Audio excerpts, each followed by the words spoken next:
Welcome J சுதிலயா family. இன்று மார்கழி 30ஆம் நாள். ஸ்ரீ ஆண்டாள் இயற்றிய திருப்பாவையில் 30ஆம் பாடல். வங்க கடல் கடைந்த வங்க கடல் கடைந்த மாதவனை கேசவனை தவனை கேசவனை திங்கள் திருமுகத்து திங்கள் திருமுகத்து சேயிழையார்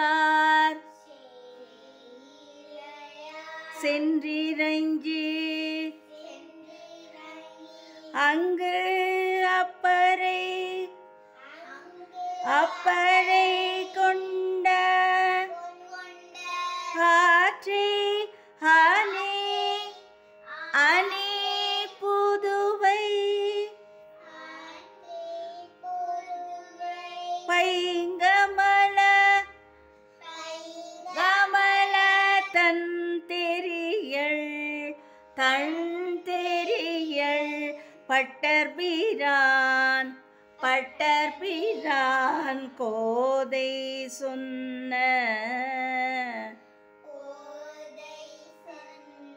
சங்க தமிழ் மாலை முப்பதும் தப்பாமே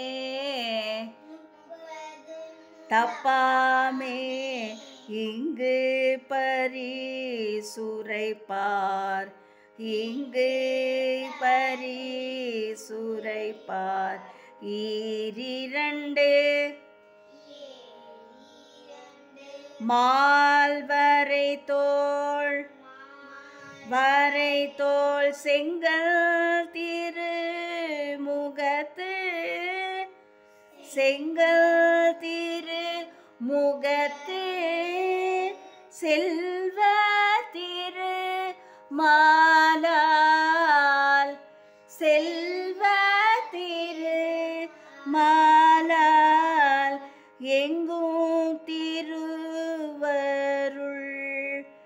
எங்கும் திருவருள் பெற்றி இன்புறுவர் இன்புறுவர் எம்பாவாய். கப்பல்கள் மிதந்து செல்லும் கடலை கடைந்து தேவர்களுக்கு அமுதம் வழங்கியவன் மாதவன். கேசி என்னும் அசுரனை அழித்தவன் கேசவன். அந்த பெருமாளை முழு மதி போன்ற அழகிய முகமுடைய செவ்விய அணிகளை பூண்ட பெண்களை சென்று வழிபட்டு ஆயர்பாடியிலே பறை கொண்டனர். அந்த வரலாற்றை ஸ்ரீவல்லிபுத்தூரிலே தோன்றியவரும் பசுமையுடைய தாமரை மலர்களால் தொடுக்கப்பட்ட குளிர்ந்த மலர் மாலையை சூழியவருமான பட்டர்பிரான் பெரியாழ்வார் திருமகளாகிய கோதை ஆகிய ஆண்டாள் சொன்ன கூட்டு வழிபாட்டு தமிழ் பாமாலை இத்திருப்பாவை. இதில் உள்ள 30 பாடல்களையும் தவறாமல் இந்த உலகிலே இந்த முறையிலே பாடுபவர்கள் 4 பெரிய மலை போன்ற தோள்களையும் சிவந்த கண்களையும் அழகிய முகத்தையும் செல்வத்தையும் உடைய திருமாலால் திருவருள் பெற்று எங்கும் இன்புறுவர் என்று போற்றி பாடுகின்றார் ஆண்டாள். இந்த 30 பாடல்களையும் நமது குழந்தைகள் மிகவும் அருமையாக பாடினார்கள். அவர்களுக்கும் அந்த திருமாலின் அருள் கிடைக்க வேண்டுமாய் அந்த இறைவனை நான் வேண்டுகிறேன். அனைவரும் அந்த திருமாலின் அருள் பெறுவோம். அனைவரும் ஓம் நமோ நாராயணாய என்று பாடி அந்த இறைவனின் அருளை பெறுவோம். நன்றி, வணக்கம்.